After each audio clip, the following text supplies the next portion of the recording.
All right, we're going to work on subtracting fractions. So again, if you're one of my students, we're going to do 5 6 minus 1/4. Okay, just like adding fractions, you need to do a common denominator. So the mixed base practice number 8, we're on Wednesday's thing. Common denominator between 6 and 4. Some of you might want to say 24, and 24 does work. It's just not the smallest number they both go into.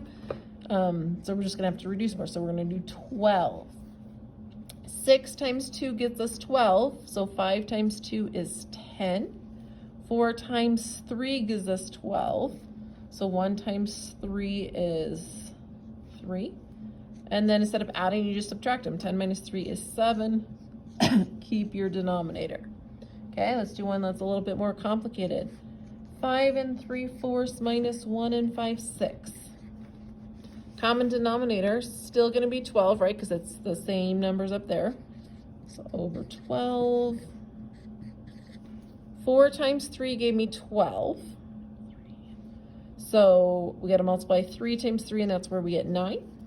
6 times 2 gives me 12, so 5 times 2 is 10. Okay, now when we subtract these, we want to take 10 away from 9, and that's where we have an issue. So if you remember back to subtraction, these numbers that I'm making up have nothing to do with the actual problem that I'm doing here. But I can't take 7 away from 1, so I got to cross this off. I need to borrow and then put a 1 there, right, and do 11 minus 7. Same thing happens on subtracting fractions. We're going to cross off the 4. Instead of putting 1 here, we're going to put something that's equivalent to 1 or equal to 1.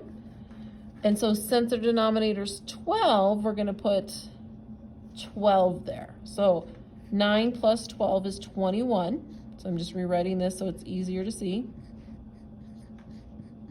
So we have 4 and 21 twelfths minus 1 and 10 twelfths. So 21 minus 10 is 11.